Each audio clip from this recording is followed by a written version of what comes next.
ඊළඟට 26 වෙනි ගාන අපි කියවලා බලමු. ගං වතුර හේතුවෙන් සමාගමක වැටුප් ලේඛනය සම්පූර්ණයෙන්ම විනාශ වී ඇත. එබැවින් 2025 6.30 දිනෙන් අවසන් මාසය සඳහා සමාගමට ලබාගත හැකි වූයේ පහත තොරතුරු පමණි. මාසයකට විතරයි දීලා තියෙන්නේ.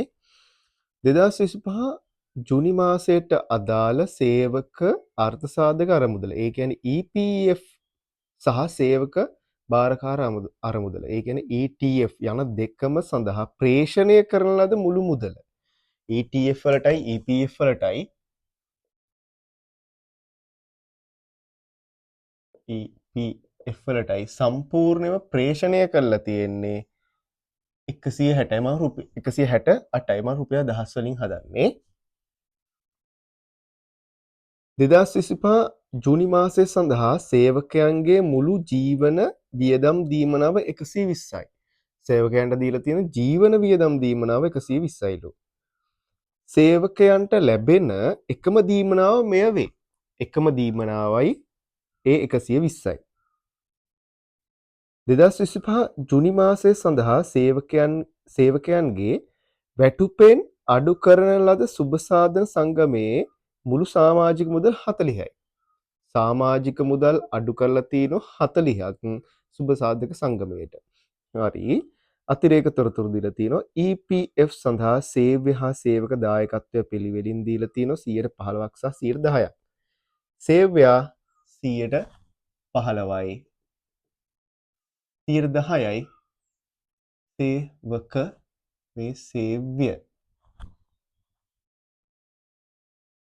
ඊළඟට ETF සඳහා සේව්‍ය දායකය 3%යි. ETF වලට 3%යි. සේවකයන්ගේ දල වැටුප මත පදනම් වෙලා ETF සහ EPF දායකයන් ගණනය කරනවාලු. අපෙන් ඉල්ලන්නේ 2025 6.30 දිනෙන් අවසන් මාසය සඳහා සේවකයාගේ මූලික වැටුප සහ මුළු අඩු කිරීම. right.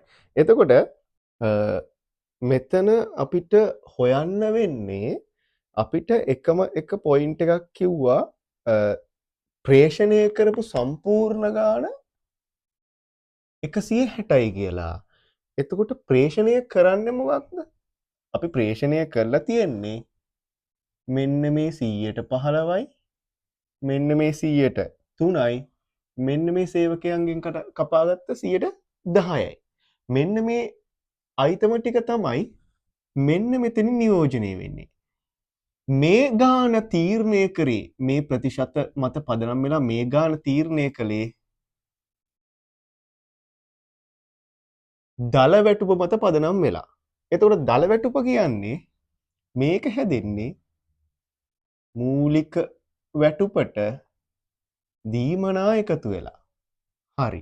එහෙනම් මෙන්න මේ දල වැටුප මත පදනම් වෙලා මෙන්න මේ ප්‍රතිශත යටතේ ගණනය කරපු ඉලක්කම තමයි මේ තියෙන්නේ.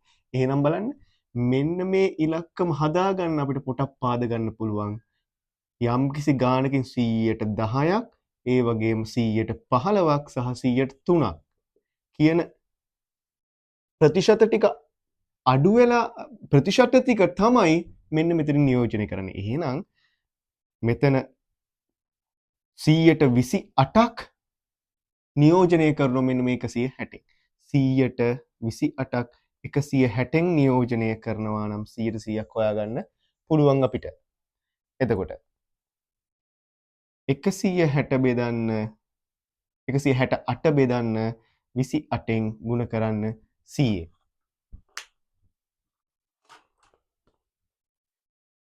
168 බෙදීම 28 ගුණ කිරීම 100. 600යි. අන්න උත්තරයක් ආවා 600යි. 600 කියන්නේ දල වැටුප. දල වැටුප. දල වැටුප මත පදනම් වෙලා තමයි අපේ සියලුම ගණනය කිරීම සිද්ධ වෙන්නේ. එතකොට අපිට මූලික වැටුප තමයි අහන්නේ. මූලික වැටුප හැදිලා තියෙන්නේ. එතකොට දල වැටුප 600 නම් මූලික වැටුප දන්නේ නැහැ. දීමනා දීලා තිබ්බ ගාණක්. දීමනා කීයද? ජීවන වියදම් දීමනාව 120යි. එහෙනම් අපිට ගන්න පුළුවන් මූලික වැටුප කියන්නේ 600න් 120 අඩු කරන්න 480යි. ඔන්න මූලික වැටුප හොයාගත්තා. උත්තරයක් තියෙනවා අපිට 1 2 කියන උත්තර දෙකෙන් මොකක් හරි තමයි එන්නේ. ඊළඟට මුළු අඩු කිරීම. සේවකයන්ගෙන් කරන මුළු අඩු කිරීම තමයි මේ අහන්නේ. එතකොට මෙන්න මේ 10%ක් සේවකයන්ගෙන් අඩු වෙන්න ඕන. 10%ක් කියන්නේ 600ට 10%ක් කියන්නේ රුපියල් 60යි. ඒ විතරක් නෙමෙයි. ගාණ කියලා තිබ්බා සමාජික මුදලක් අඩු කරනවා 40යි. මේ ගණන් දෙක විතරයි අපිට ගාණ කියලා තියෙන්නේ. එහෙනම් සේවකයන්ගේ මුළු අඩු කිරීම 100යි. අපිට තියෙන උත්තරයක් උත්තරාංක 2. 27 වෙනි ප්‍රශ්නය පොදුකාර්ය පිරිවෙය සම්බන්ධයෙන් කුමන පහත ප්‍රකාශ නිවැරදි වේද කියලා අහනවා. පළවෙනි එක විචල්්‍ය පොදුකාර්ය පිරිවෙය භාණ්ඩයකට ඍජුවම හඳුනාගත නොහැකියලු. භාණ්ඩයකට විචල්්‍ය පොදුකාර්ය පිරිවෙය පොදුකාර්ය පිරිවෙය කියන්නේ වක්‍ර පිරිවැයන්ගේ එකතුව. විචල්්‍ය වුණත් නැතත් පොදුකාර්ය පිරිවෙය භාණ්ඩයක් සමග ඍජුව හඳුනා ගන්න බෑ. අපි උදාහරණ කරමු විදුලි හඳුනා ගන්න බෑ අපිට භාණ්ඩයක් එක ඍජුවම. B වලින් අහනවා පිරිවැය මධ්‍යස්ථාන සඳහා රැස් කරන ලද පොදුකාර්ය පිරිවැය පිළිගත් පදනමක් මත පිරිවැය ඒකකයන්ට ඇතුළත් කිරීම පොදුකාර්ය පිරිවැය ප්‍රතිපාදනය ලෙස හැඳින්වේ. ප්‍රතිපාදනය නෙමේ ඒක පොදුකාර්ය පිරිවැය අන්තර්ග්‍රහණය. C. එහෙනම් මේ ප්‍රකාශය වැරදි. C ප්‍රකාශයෙන් කියනවා නිෂ්පාදන නොවන පොදුකාර්ය පිරිවැය භාණ්ඩවලට අන්තර්ග්‍රහණය කළ යුතු වන්නේ ප්‍රාථමික පිරිවැය ප්‍රතිශතයක් විදියට. නිෂ්පාදන නොවන පොදුකාර්ය පිරිවැය අපි නිෂ්පාදන පිරිවැයට ඇතුළත් කරන්න අන්තර්ග්‍රහණය කරන්නේ. ඒ නිෂ්පාදන නොවන පොදුකාර්ය පිරිවැය ලාභයෙන් අය කරගන්න වෙන්නේ. D. එහෙනම් මේ ප්‍රකාශයත් වැරදි. D. පොදුවේ දරන ලද නිෂ්පාදන පොදුකාර්ය පිරිවැය උචිත පදනමක් භාවිතා කරමින් පිරිවැය මධ්‍යස්ථාන අතර විභජනය කරනු ලබයි. ඔව් ඒක නිවැරදි. එහෙනම් අපිට හරි උත්තරේ තියෙන්නේ A සහ D. A සහ D පමණක් නිවැරදි කියන්නේ උත්තරාංක 2. ප්‍රශ්නාංක 28 භාණ්ඩයක පිරිවැය පරිමාලාභ විශ්ලේෂණයට අනුව පහත කුමන ප්‍රකාශ නිවැරදි වේද කියලා අහනවා. පළවෙනි ප්‍රකාශය A විචල්්‍ය සමච්ඡේද ලක්ෂණයට ළඟා වීමට පෙර මුළු විචල්්‍ය පිරිවැය මුළු ආදායමට වඩා වැඩි වෙනවා. විචල්්‍ය පිරිවැය ආදායමට වඩා වැඩිලු. නෑ මෙහෙම වෙන්න විදියක් නෑ. විචල්්‍ය පිරිවැය නෙමේ මුළු පිරිවැය තමයි මුළු ආදායමට වඩා වැඩි වෙන්නේ. මොකද අපිට විචල්්‍ය පිරිවැය කොහොමත් ආවරණය කරගන්න පුළුවන් වෙන්න ඕන ආදායමෙන්. අපිට ස්ථාවර පිරිවැය තමයි දැනට ලැබෙන ආදායමෙන් කවර් කරගෙන යන්න තියෙන්නේ. මේ ප්‍රකාශය වැරදි. B. සමච්ඡේද ලක්ෂයේදී මුළු දායකය මුළු ස්ථාවර පිරිවැයට සමාන වෙනවා. ඔව් පැහැදිලි. මතකයිනේ අපේ selling price, variable cost, සහභාගය, fixed cost අඩු කරාම තමයි ලාභය එන්නේ. එතකොට අපි ලාභයක් නැති පාඩුත් නැති තැනේ කියලා කියන්නේ අපි යම්කිසි ස්ථාවර පිරිවැයක් දරනවා නම් ඒ ස්ථාවර පිරිවැය සමාන වෙන්න ඕන දායකයට. සමච්ඡේද ලක්ෂයේදී මුළු දායකය මුළු ස්ථාවර පිරිවැයට සමාන වේ. මේ ප්‍රකාශය නිවැරදි. C. ආරක්ෂිත ආන්තික පරාසය තුළදී ලාභයක් උපයනු ලැබේ. පැහැදිලිවම ආරක්ෂිත ආන්තිකය කියන්නේ අලාභ නොදරා අපිට ඉන්න පුළුවන් හැකියාව. එතකොට අනිවාර්යෙන් ලාභයක් උපයන්න ඕන. ඒ ප්‍රකාශය නිවැරදි. මුළු දායකයේ සහ මුළු විචල්්‍ය පිරිවැය එකතුව මුළු ආදායමට සමාන වෙනවා. මුළු දායකයේ සහ මුළු විචල්්‍ය පිරිවැය එකතුව මුළු විචල්්‍ය පිරිවැය. ඒ කියන්නේ මෙන්න මෙතෙන්ට එන ගාන. විචල්්‍ය පිරිවැය එකතුව මුළු ආදායමට සමාන වෙනවා. ඔව් පැහැදිලි. මෙන්න මේ දෙකේ එකතුව තමයි මුළු ආදායම. ඒ ප්‍රකාශයත් නිවැරදි. එතකොට B C D ප්‍රකාශ නිවැරදි කියන්නේ උත්තරය අංක 4. සිම්ද සිතුම් පොදු සමාගම තනි භාණ්ඩයක් නිෂ්පාදනය කරනු ලබන අතර එහි වාර්ෂික ධාරිතා මට්ටම 5000ක් වේ. පහත තොරතුරු මෙම භාණ්ඩයට අදාළ වේ. මොනවද දීලා තියෙන්නේ? ක්‍රියාකාරී මට්ටම ඒකක 1000 දී සහ ඒකක 2000 දී මුළු පිරිවැය පිළිවෙලින් දීලා තිනවා. අපි ඒක සටහන් කරගමු අපේ කටුවැඩ කොලේ. යුනිට් 1000ක් හදනකොට සහ යුනිට් 2000ක් හදනකොට අපේ මුළු පිරිවැය අපිට දීලා තිනවා ලක්ෂ 2යි 2,50,000යි කියලා. ඊළඟට දීලා තිනවා දායකත්ව විකුණුම් අනුපාතය 60යි. 160යි දායකත්ව විකුණුම් අනුපාතය. ඒ කියන්නේ CS අනුපාතයනේ. ඒක 160යි. අපි මේ අනුපාතය අපිට මෙන්න මෙහෙම ලියන්නත් පුළුවන්. විකුණුම් මිලෙන් විචල්්‍ය පිරිවැය අඩු කරලා සහභාගය. විකුණුම් 100ක් වෙනව නම් සහභාගයෙන් 160ක් විදියට පවතින බවනේ මේකෙන් කියන්නේ. එතකොට විචල්්‍ය පිරිවැය අපිට 40ක් කියලා ගන්න පුළුවන්. ඊළඟට ක්‍රියාකාරී මට්ටම ඒකක 2500ක් ඉක්මවන්නේ නම් සමාගමට 50000ක අතිරේක පිරිවැයක් දරන්න සිද්ධ වෙනවා. 2500ක් නිපදවනකොට තව අතිරේකව 50000ක් ස්ථාවර පිරිවැයක් දරන්න සිද්ධ වෙනවා. අපෙන් ඉල්ලන්නේ ඒකක විචල්්‍ය පිරිවැය සහ ක්‍රියාකාරී මට්ටම 3000 දී ඒකක 3000 දී ලාභය හෝ අලාභය. රයිට්. අපි බලමු. දැන් එතකොට අපිට පටන් ගන්න වෙන්නේ මෙන්න මෙතනින්. කොහොමද දන්නවද? අපි හොයාගන්න ඕන විචල්්‍ය පිරිවැය මුලින්ම. විචල්්‍ය පිරිවැය හොයන්න නම් බලන්න ඒකක 1000කින් නිෂ්පාදනය වැඩි වෙනකොට මුළු පිරිවැයට එකතු වෙලා තිනෝ සම්පූර්ණයෙන් 50000. මුළු පිරිවැයට 50000ක් එකතු වෙන්නේ ස්ථාවර පිරිවැය කියන එක වෙනස් වෙන්නේ නැහැනේ. එතකොට ඇයි මේ පිරිවැය වෙනස් වුනේ? මේ පිරිවැය 50000කින් වෙනස් වුනේ ඒකක 1000කින් නිෂ්පාදනය වැඩි කරනකොට තනිකරම විචල්්‍ය පිරිවැය හින්දා. එතකොට බලන්න 50000 බෙදලා 1000න් ඔයාට උත්තරයක් එයි 50යි. 50 කියන්නේ මොකද්ද? මේ තමයි ඒකක විචල්්‍ය පිරිවැය. විචල්්‍ය පිරිවැය ඒකකයකට 50යි. 1000කින් නිෂ්පාදනය වැඩි කරනකොට 50000ක් වෙලා මුළු පිරිවැය ඒ විචල්්‍ය පිරිවැය හින්දා.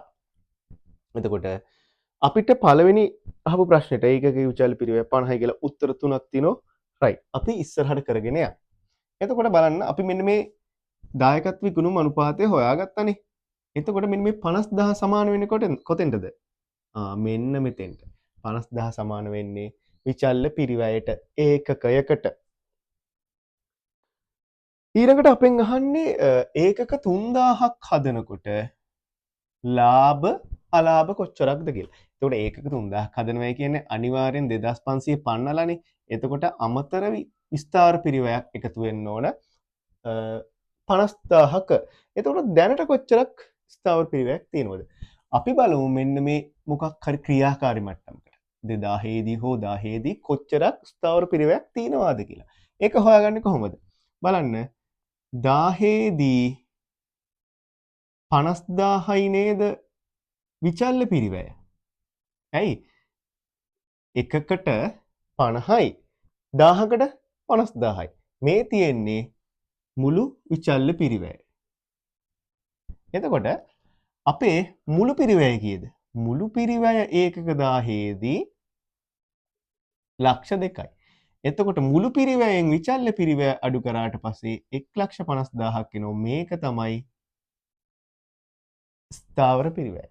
එතකොට දැනට අපේ ස්ථාවර පිරිවැය 1,50,000යි. 3000ක් හදනකොට තව 50,000කින් මේක වැඩි වෙන්න ඕන. එතකොට ඔක්කොම සම්පූර්ණයෙන්ම ලක්ෂ 2ක් වෙන්න ඕන. රයිට්. ලක්ෂ 2යි ස්ථාවර පිරිවැය ඒකක 3000ක් හදනකොට. එතකොට බලන්න අපි මේ ක්‍රමයේම දිග්ගස්සගෙන යන් සහභාගයෙන් ස්ථාවර පිරිවැය අඩු වුණාමනේ ලාභය එන්නේ. ඒකක 3000කට අදාළව. දැන් අපි ඒකක එක විචල්්‍ය පිරිවැය දන්නෝ. එහෙනම් ඒකකයේ සහභාගය හොයන්න පුළුවන් අපිට ගණිත කර්මයක් කරලා. මේ තියෙන්නේ 50000 සමාන වෙන්නේ 40ට නම් 50 බෙදුවා 50000 නෙමෙයි 50 50 බෙදුවා 40න් ගුණ කරා 60. එතකොට ඔයාට එනවා උත්තරයක් 75යි. ඇයි 40ට සමාන වෙන්නේ 50. ඉස්සරහා තියෙන එකෙන් බෙදන්න. 50 බෙදන්න 40න් අපිට හොයන්න ඕන සහභාගය. ඒකකයක සහභාගය එතකොට 75යි. අපිට අවශ්‍ය නම් ඒකකයක විකුණුම් මිල හොයන්නත් පුළුවන්. 50 40න් බෙදලා 100න් ගුණ කරන්නකෝ. 50 බෙදුවා 40න් ගුණ කරා 100න් 125යි. 125න් 50ක් අඩු කරාම තමයි 75. එහෙම ගන්නත් පුළුවන්. එතකොට ඒකක 3000 දී මුළු සහභාගය බලන්න 75 ගුණ කිරීම 3000 2,25,000යි. අපි හොයාගත්තා මුළු ස්ථාවර පිරිවැය ලක්ෂ 2යි. එතකොට අපේ ක්‍රියාකාරී මට්ටම ඒකක 3000 දී අපිට ලාභයක් එනවා 25,000ක්. හරි ලේසි. අපිට උත්තරයක් තියෙද බලන්න. ඔව් උත්තරයක් තියෙනවා 29ට උත්තරය අංක 1. MCQ වල අවසාන ප්‍රශ්නය 30 දීර්ඝකාලීන ආයෝජන ව්‍යාපෘති ඇගීම සම්බන්ධය පහන්ත කුමන ප්‍රකාශ නිවැරදි වේද කියලා අහනවා. ඒ ප්‍රකාශයෙන් කියනවා ව්‍යාපෘතියක මූලික ආයෝජනයේ අගය එහි වර්තමාන අගයට සමාන වෙනවලු. මූලික ආයෝජනයේ අගය ඔව් මූලික ආයෝජනය කරන්න අදනේ. ඔව් ඒකේ වර්තමාන අගයත් එම අගයම තමයි. ඒ නිවැරදි ප්‍රකාශයක්. B ව්‍යාපෘතියක ශුද්ධ වර්තමාන අගය ශුන්‍ය වන විට එම ව්‍යාපෘතිය එහි අපේක්ෂිත ප්‍රතිලාභ අනුපාතයට සමාන ප්‍රතිලාභයක් ජනනය කරයිලු. ඒ කියන්නේ මේක NPV බිඳුවයි. NPV බිඳුවයි කියන්නේ අපි උදාහරණයක් ගමු 100ක් ඔයා ආයෝජනය කරනවා 100ට 10ක ප්‍රතිලාභයක් අපේක්ෂාවෙන්. අවුරුද්දක් අවසානයේදී ඔයාට 110ක් හම්බ වෙනවා. එතකොට බලන්න ඔයා ආයෝජනය කරලා තියෙන්නේ මෙන්න මේ ගාන. ඔයාට අවුරුද්දකට පස්සේ මෙන්න මේ ගාන හම්බ වෙනවා. NPV කියන්නේ මොකක්ද? ඔයාට අනාගතයේ ලැබෙන මුදල් ප්‍රවාහයන්ගේ වර්තමාන වටිනාකම. ඔයාට අනාගතයේ මෙන්න මෙච්චර මුදල් ප්‍රවාහයක් එනවා. ඒකේ වර්තමාන වටිනාකමයි කියන්නේ මෙන්න මේක ඩිස්කවුන්ට් කරලා ගන්න ඕන. ඒ කියන්නේ වට්ටම් සාධකය 10%ක යටතේ ඩිස්කවුන්ට් කරලා ගන්න ඕන. එතකොට ඔයාට අනාගතයේ ලැබෙන 110ක අද වටිනාකම වෙන්නේ 100යි. ඕනනම් බලන්න එක බෙදීම එක ධන R වල n වෙනි බලයනේ ඩිස්කවුන්ට් ෆැක්ටර් එක. එක බෙදීම 1.1 ඒකේ පළවෙනි බලය. එතකොට බලන්න කැල්ලකින් ගහලා බලන්න 1.1 එක බෙදන්න 1.1න් ගුණ කරන්න 110න් ගුණ කරන්න 110න් උත්තරය 100යි. අද වටිනාකම 100යි. ඔයාගේ මූලික ආයෝජනයත් 100යි. NPV බිඳුවයි. එතකොට ඔයා අපේක්ෂා කරේ මෙන්න මේ ප්‍රමාණයක්. NPV බිඳුව වෙනකොට බිඳුව උනාට මේ අපි කියනවා මේ ආයෝජනය අපි සලකා බලන ආයෝජනයක් විදිහට ගන්න පුළුවන්. මොකද NPV බිඳුව උනත් ප්‍රශ්නයක් නෑ. NPV බිඳුව වෙන්නේ නැතුව වැඩි වුණොත් සුද්ධ වර්තමානයේ වැඩි වුණොත් තවත් හොඳයි. එතකොට එතෙන්දි කියන්නේ අපි ආයෝජනය පාඩුයි කියලා නෙමෙයි තවත් ප්‍රතිලාභ උපයනවා කියලා. අපි අවම වශයෙන් බලාපොරොත්තු වෙන 10%ක ප්‍රතිලාභයක් NPV බිඳුව වෙනවා කියන්නේ අපේ ප්‍රතිලාභය මේ කියන විදියට අපේක්ෂිත ප්‍රතිලාභ අනුපාතයට සමාන ප්‍රතිලාභයක් තමයි උපයන්නේ. මොකද්ද උපයපු ප්‍රතිලාභය? රුපියල් 10ක් උපයලා තියෙනවා. එතකොට මේ ප්‍රකාශයත් නිවැරදි ප්‍රකාශයක්. C ප්‍රකාශයෙන් කියනවා ව්‍යාපෘතියක් සඳහා වර්තමානයේදී ලැබෙන මුදලෙහි අගය අනාගතයේ ලැබෙන ඊට සමාන මුදලක අගයට වඩා වටිනාකම වැඩි. ඔව් පැහැදිලි. අපේ වට්ටම් සාධකය කියන සාධකය කියන්නේ මුදලේ කාල වටිනාකම කියන එක සලකා බැලුවට පස්සේ අනාගතයේ ලැබෙන මුදලකට වඩා අද ලැබෙන මුදලක වටිනාකම වැඩි. ඒ ප්‍රකාශයත් හරි. ශුද්ධ වර්තමාන අගය ව්‍යාපෘතියක් ඇගීමේදී එහි ආරම්භක ආයෝජනය නැවත ලබා ගන්නා තෙක් ලැබෙන ශුද්ධ මුදල් ප්‍රවාහය පමණක් සැලකිල්ලට ගන්න. පමණක්. මොකක්ද පමණ? එහි ආරම්භක ආයෝජනය නැවත අය කර ගන්නා තෙක්. නෑ ආරම්භක ආයෝජනය නැවත අය කර ගන්නා තෙක් නෙවෙයි මුළු ව්‍යාපෘතියේම මුදල් ප්‍රවාහයන් සැලකිල්ලට ගන්නවා. එතකොට මේ ප්‍රකාශය වැරදි. අපිට ABC පමණයි හරි. අපිට තියෙනවා උත්තරයක්. උත්තරාංක 3.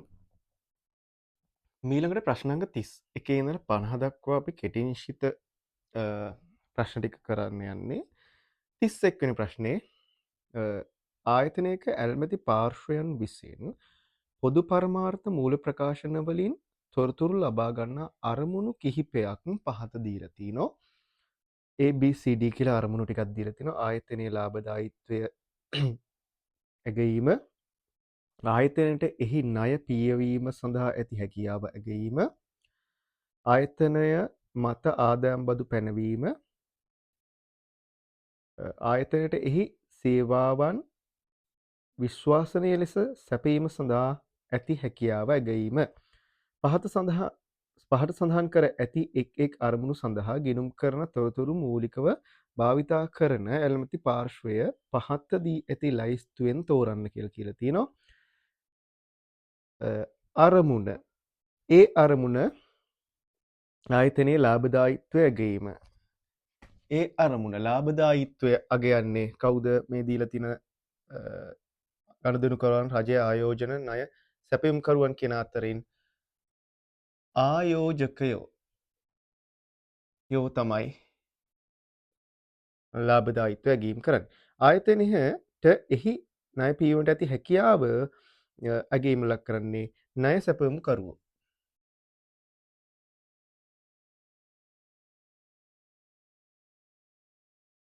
ආයතනය මත ආදායම් බදු පැනවීම රජය විසින් තමයි කරන්නේ. ආයතනයට එහි සේවාවන් විශ්වාසනීය ලෙස සැපීම සඳහා ඇති හැකියාව ඇගීම කරන්නේ ගනුදෙනුකරුවෝ.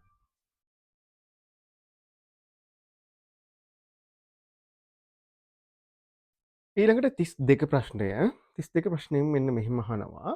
මදු එන්ටර්ප්‍රයිසස් විසින් එහි මෙහෙයුම් කටයුතු 2024 3.31 දින ආරම්භ කරන ලද අතර මෙහෙයුම් කටයුතු 2024 3.31 තමයි ආරම්භ කරේ. මෙම ව්‍යාපාරය සම්පූර්ණයෙන්ම මූල්‍යය කර ඇත්තේ රුපියල් ලක්ෂ 4ක බැංකු ණයක් මගින්. මෙන්න මෙදාට සම්පූර්ණයෙන්ම මූල්‍යනය කරේ රුපියල් ලක්ෂක බැංකු ණයක් මගින්. 2025 3.31 දිනට පහත වත්කම් වගකීම් සහ හිමිකම් පැවතින. එහෙනම් කාලච්ඡේදය 2025 3.31ට වත්කම් වගකීම් හිමිකම් දීලා තියෙනවා. පහත තොරතුරු 2025 3.31 අවසන් වර්ෂය සඳහා අදාළ වෙනවා.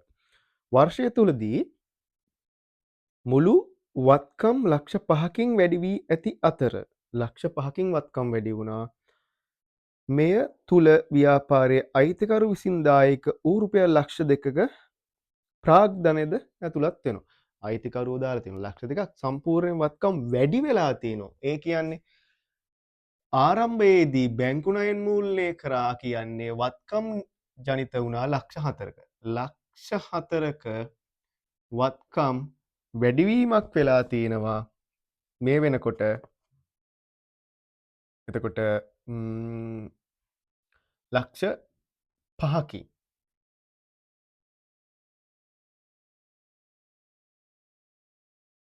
දහස් වලින් හදන්න ලක්ෂ 5කින් කියන 500කින් වැඩි වෙලා තියෙන්නේ. මෙතනින් 200ක් අතිරේක ප්‍රාග්ධනය විදියට තමයි වත්කම් වැඩි වුණේ. ඊට පස්සේ අයිතිකරුගේ ගැනිලි 25ක් බැංකු ණය පසු ගෙවීම් ප්‍රාග්ධන කොටස විතරයි. ලක්ෂයක් සහ ව්‍යාපාරයේ වියදම් නිසා ව්‍යාපාරය තුලදී ව්‍යාපාරය තුලදී මුළු වත්කම් අඩු වෙලා තියෙනවා. මෙන්න මේ වත්කම් අඩු වෙන්න හේතු ටික තමයි කිව්වේ අයිතිකරුගේ ගැනිලි, ඊට පස්සේ ණය ආපසු ගෙවීම ප්‍රාග්ධන කොටස සහ වියදම්. මෙන්න මේ වත්කම් අඩුවීම දැන් තියෙන වත්කම් ප්‍රමාණය කීයද?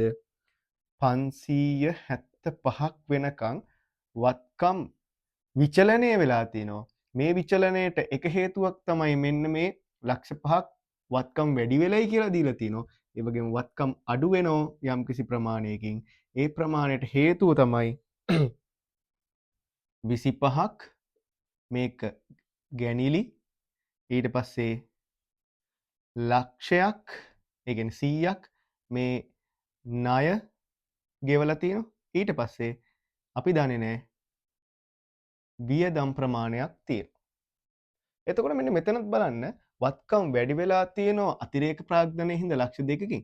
තවත් යම්කිසි ප්‍රමාණයක් තියෙනවා ඒක අපි තාම දන්නේ නැහැ. වියදම් හින්දා වත්කම් අඩු වෙනවා. ඒ කියන්නේ වත්කම් වැඩි වෙන්න නම් මෙන්න මේක ආදායමක් වෙන්න ඕන කීයද? 300.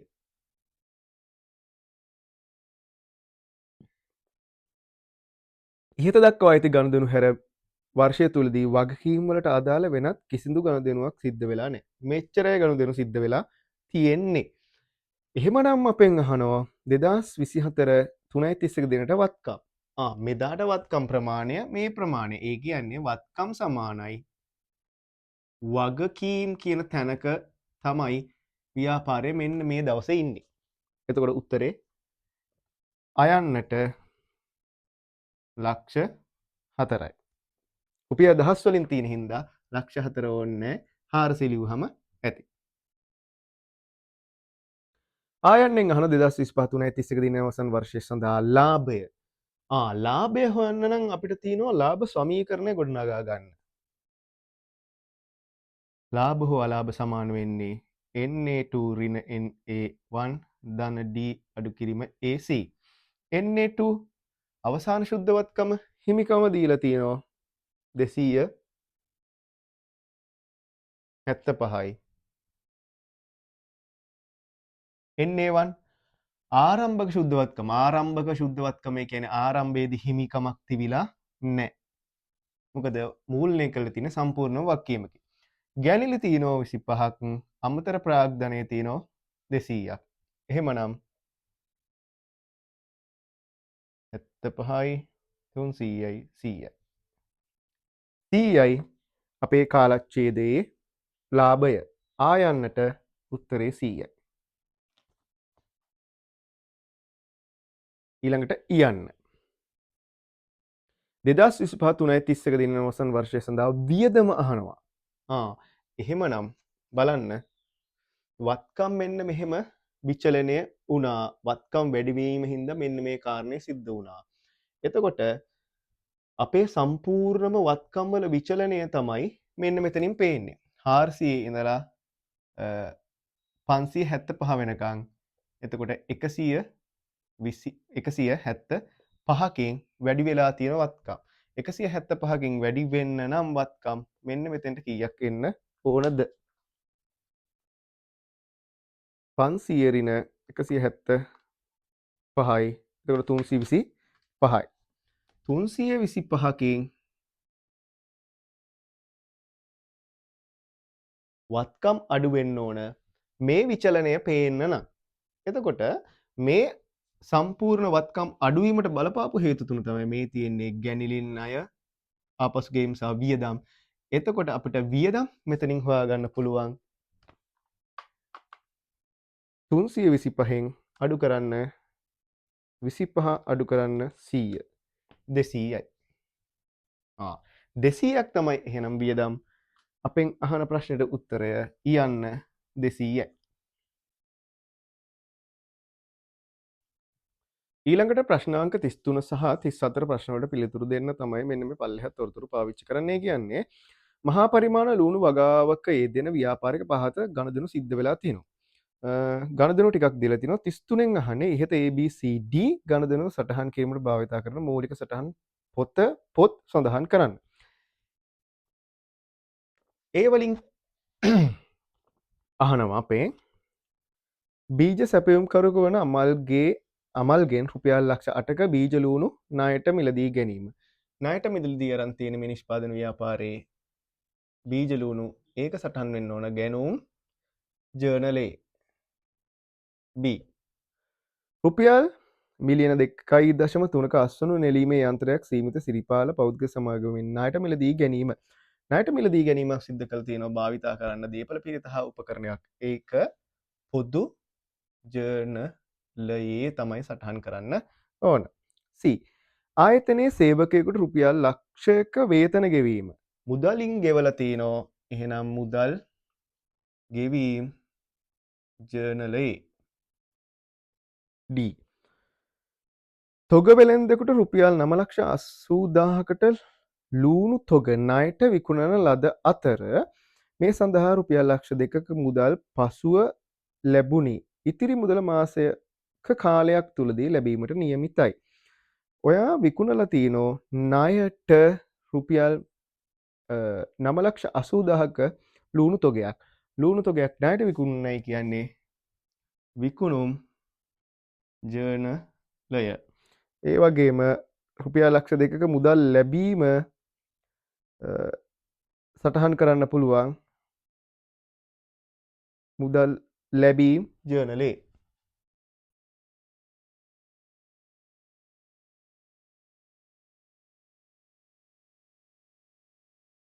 පසුව ලැබීම අපි වාර්තා කරන්න එහෙම එකක් නෑ. එහෙනම් 33 ප්‍රශ්නෙට උත්තර මේ ටික. ඊළඟට 34 වෙනි ප්‍රශ්නය පහත දෑ සටහන් කිරීම සඳහා අවශ්‍ය දිත්ව සටහන් ලියන්න කියලා තියෙනවා. අයන්නෙන් කියනවා ආයතනයේ විකුණුම් ජර්නලයේ එකතුව පොදු ලෙජරයට පිටපත් කරන්න. දෙවැනි එක අහනවා ආයන්න අමල්ට ගෙවිය යුතු මුළු මුදල පියවීම.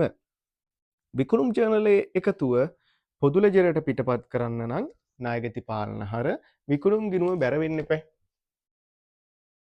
ණය ගැති පාලන හර විකුණුම් ගිණුම බැර. ඉලක්කම තමයි හොයන්න ඕන. විකුණුම් ජර්නලයේ එකතුව බලමු. එතකොට බීජ මිලදී ගැනීම, යන්ත්‍රයක් මිලදී ගැනීම, ආයතනයේ සේවකයට ගෙවීම අපිට අදාළ නැහැ. වෙළෙන් තොගයක් තියෙනවා. ණයට විකුණලා තියෙනවා 980කට. එහෙනම් 980 කියන එක විකුණුම් විදියට වාර්තා වෙන්න ඕන. ඊ වලින් කියනවා ලූණු තොගයක් රුපියල් 2,80,000කට අමල්ට ණයට විකුණන ලදී. නැවතත් 2,80,000ක් ණයට විකුණලා තියෙනවා. මෙම මුදල බීජ ලූණු මිලදී ගැනීම වෙනුවෙන් ගෙවිය යුතු මුදලෙන් කොටසක් සඳහා හිලව් කිරීමට එකඟ විය. අමල්ට ගෙවිය යුතු ඉතිරි මුදල ගෙවීම. එහෙනම් අපිට තියෙන්නේ මෙන්න මෙච්චරයි විකුණුම් සඳහා 1260යි රුපියල් දහස් වලින් තමයි අහලා තින්නේ. ඒක හින්දා 1260ක් හර සහ බැර කරා නම් හරි. එතකොට අයන්නට උත්තරේ ණයගැති පාලන ගිණුම හර 1260යි විකුණුම් ගිණුම බැර 1260යි. ආයන්න අමල්ට ගෙවිය යුතු මුළු මුදල පියවීම. අමල්ට කොච්චරක් ගෙවන්න ඕනද? අමල්ගෙන් අපි අරන් තියෙනවා 800කට බීජ ලූණු. එතකොට අපිට ඊවල කිව්වා ලූණු තොගයෙන් රුපියල් 2,80,000ක අමල්ට ණයට විකුණලා ද අතර මෙම මුදල බීජ ලූණු මිලදී ගැනීම වෙනුවෙන් ගෙවිය යුතු මුදලෙන් කොටසක් සඳහා හිලව් කරන්න එකඟ වුණා කියලා. එතකොට 2,80,000ක් මේ ණය හිමිභාවයෙන් අඩු වෙන්න ඕන. එතකොට අපිට එනෝ 5,20,000ක්. එතකොට අපි ගෙවන්න ඕන 5,20,000යි. හිලව් කරගන්න පුළුවන් 2,80,000ක්. මුදලින් ගෙවන්න ඕන 5,20,000යි. එතකොට ණය හිමියා ණය හිමි පාලන ණය හිමි පාලන හර වෙන්නේ ණය හිමිභාවය අඩු වෙන්නේ 800කින්. ඒක හිලව් කරගන්න ණය ගැති පාලන වලින් කීයද? මෙන්න මේ ගාන 2,80,000ක් පාවිච්චි කරලා හිලව් කරගන්න ඉතිරිය මුදල් පාලන හර වෙනෝ මුදල් පාලන බැර වෙනෝ 520ක්. එතකොට ආයන්නට උත්තරේ ණය හිමි පාලන හර 800යි ණය ගැති පාලන බැර 280යි මුදල් පාලන බැර 520යි. ඊළඟට 35 ප්‍රශ්නය ආයතනයක පොදු ලෙජරයේ පවත්වාගෙන යනු ලබන පහත එක් ගිණුම සඳහා සුදුසු මූල්‍ය ප්‍රකාශන මූලිකාංග සඳහන් කරන්නලු. ඒ ගෙන ඒමේ කුලී මේක ගෙන ඒමේ කුලී අපිට වියදම් ගිණුමක්. B ආපසු එව් ඒක ආදායම් අඩුවීම සඳහා බලපාන ගිණුමක්. එහෙනම් ආදායම් කියලා සටහන් වෙන්න ඕන. වත්කම් ප්‍රත්‍යාගන අතිරික්තය. ප්‍රත්‍යාගන අතිරික්තයක් කියන්නේ වෙනත් ස්ථීර්ණ ආදායමක්. එහෙනම් ආදායම් කියලා සටහන් වෙන්න ඕන. වගකීම් සත්‍ය ප්‍රතිපාදනය කියන්නේම වගකීමක්. 35ට උත්තරය මේක.